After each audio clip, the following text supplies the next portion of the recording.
Selamat siang, Bu. Selamat siang, teman-teman. Salam sejahtera buat kita semua. Perkenalkan, kami dari kelompok 1 akan mempresentasikan hasil kerja kelompok kami mengenai lingkungan bisnis Amerika Serikat. Kelompok kami terdiri dari saya sebagai ketua, Ika, Emi, Margaret, Vika, Faris, Raffi, dan Sauki.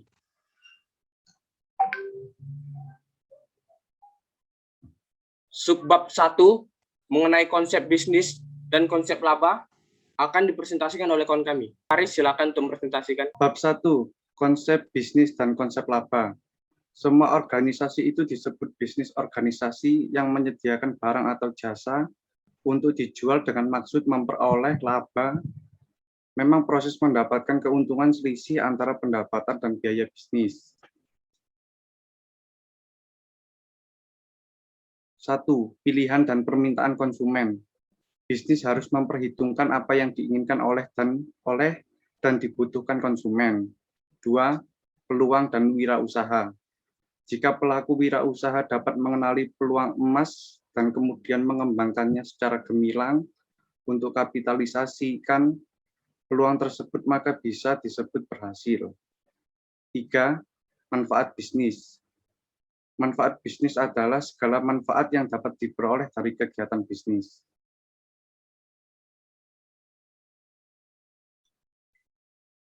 Untuk subbab 2 mengenai lingkungan eksternal bisnis akan dipresentasikan oleh Vika.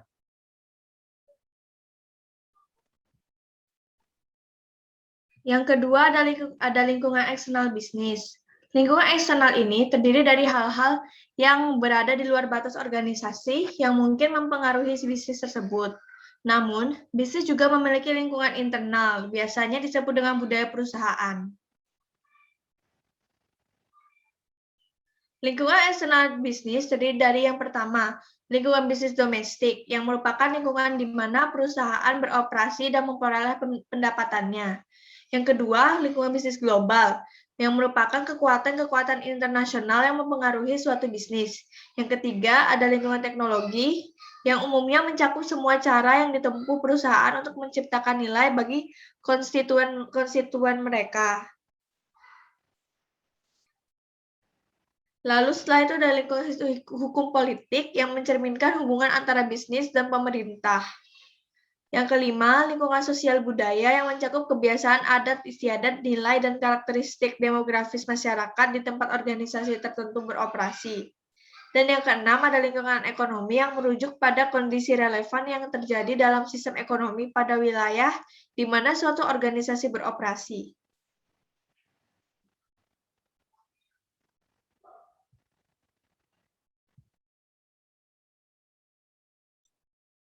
Untuk subbab 3 mengenai sistem ekonomi akan dipresentasikan oleh Chandra.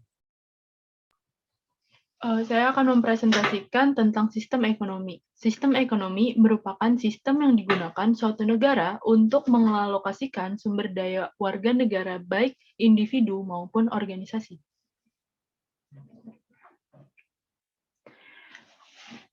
Yang terkait dengan sistem ekonomi, ada berbagai faktor-faktor. Yang pertama, faktor produksi, yaitu sumber daya yang digunakan oleh perusahaan untuk menghasilkan barang atau jasa, yang termasuk tenaga kerja, modal, wirausahawan, sumber daya alam, dan sumber daya informasi. Kemudian yang selanjutnya ada tenaga kerja, mencakup kontribusi yang diberikan orang-orang, baik secara fisik maupun intelektual yang berlangsung pada proses produksi. Kemudian ada modal, yaitu sumber daya keuangan yang dimiliki untuk menjalankan bisnis.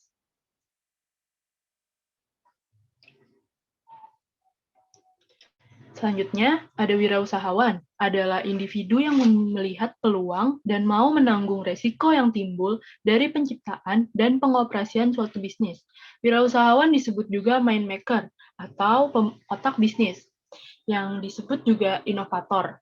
Kemudian, ada sumber daya fisik, merupakan hal-hal yang berwujud digunakan organisasi dalam melakukan bisnis besar. Contohnya adalah bahan baku, perkantoran, fasilitas produksi, penyimpanan, onderdil, dan lain sebagainya. Kemudian yang terakhir, ada sumber daya informasi.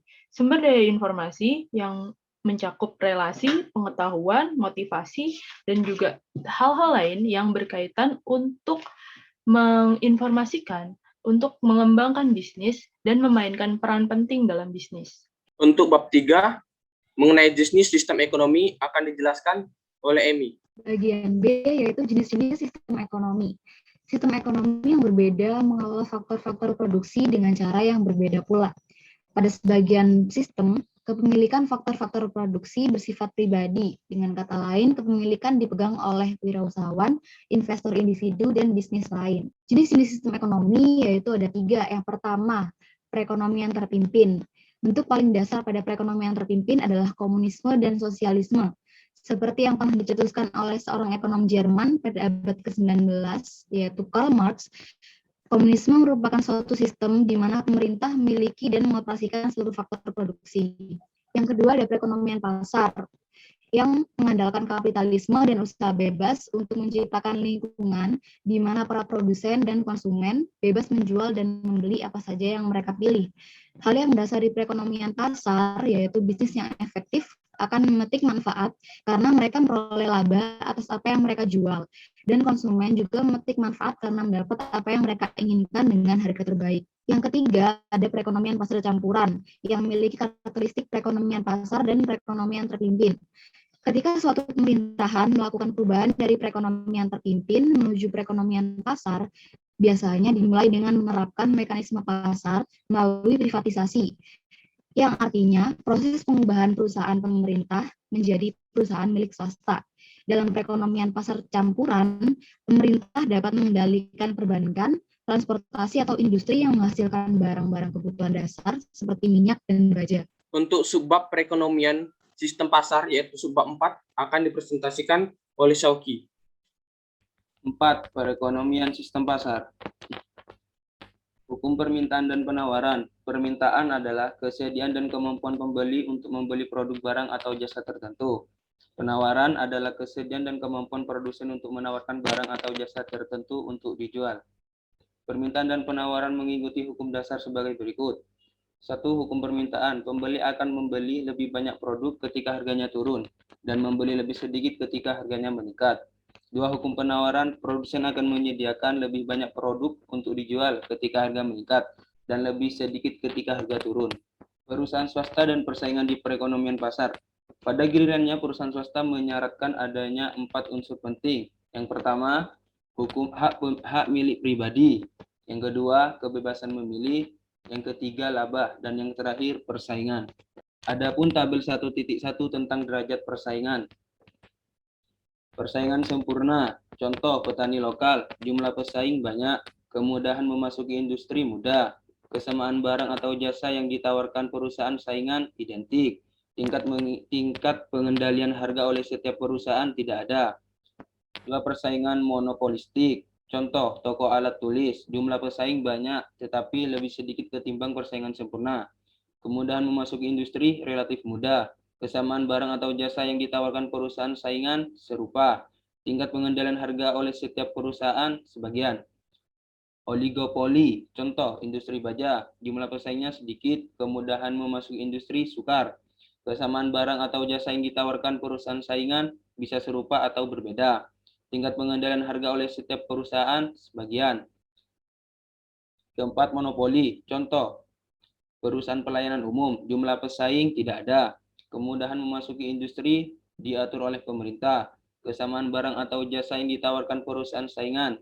Tidak ada barang atau jasa yang bersaing langsung. Tingkat pengendalian harga oleh setiap perusahaan cukup tinggi. Untuk subbab 5 akan dibacakan oleh Raffi dan Margaret. Bab 5. Indikator ekonomi. Indikator ekonomi adalah data statistik yang digunakan untuk menilai kerja suatu ekonomi. Sebagian besar pakar menggunakan berbagai indikator ekonomi untuk menilai kinerja suatu ekonomi. A. Pertumbuhan ekonomi, output, agregat, dan standar hidup. Para pakar menyebut pola naik turun jangka pendek atau ekspansi dan kontraksi dalam ekonomi sebagian siklus bisnis atau business cycle. Ukuran utama dari pertumbuhan dalam siklus bisnis adalah output agregat atau agregat output, yaitu jumlah barang dan jasa yang diproduksi oleh sistem ekonomi selama satu periode tertentu.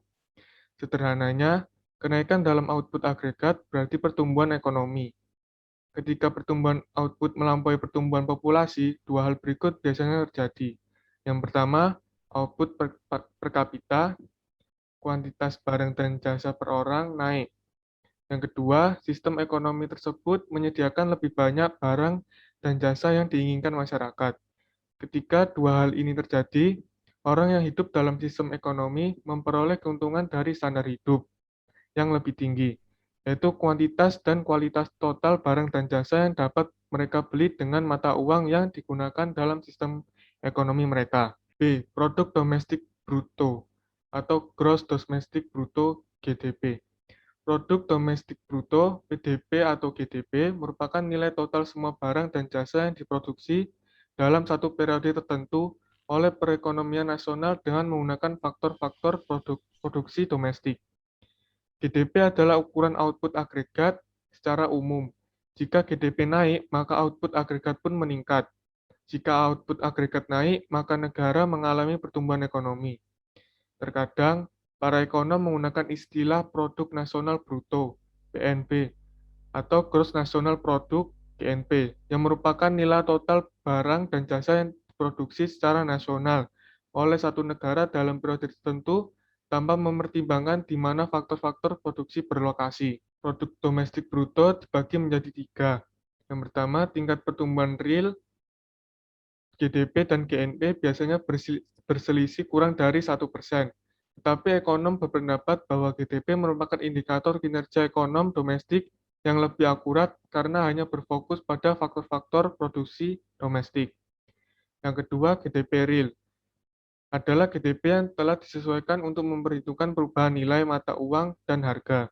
Yang ketiga, paritas daya beli atau purchasing power parity, yaitu prinsip bahwa nilai tukar atau kurs ditetapkan sedemikian rupa sehingga harga dari produk yang sama di negara yang berbeda menjadi kurang lebih sama. Paritas daya beli memberikan pengertian yang lebih baik mengenai standar hidup di seluruh dunia. C. Produktivitas atau productivity. Produktivitas adalah pertumbuhan ekonomi yang membandingkan berapa banyak yang diproduksi oleh suatu sistem dengan banyaknya sumber daya yang dibutuhkan untuk memproduksinya. Misalnya, dibutuhkan satu pekerja Amerika Serikat dan $1 Amerika Serikat untuk menghasilkan 10 bola sepak dalam satu hari kerja selama 8 jam. Produktivitas di Amerika Serikat umumnya selalu meningkat, sehingga GDP dan GNP per kapita pun umumnya meningkat. Pada gilirannya, peningkatan ukuran pertumbuhan ini menunjukkan adanya perbaikan standar hidup. Akan tetapi, terkadang tidak selalu berjalan mulus. Beberapa faktor dapat menghambat pertumbuhan suatu sistem ekonomi, antara lain neraca perdagangan dan utang nasional.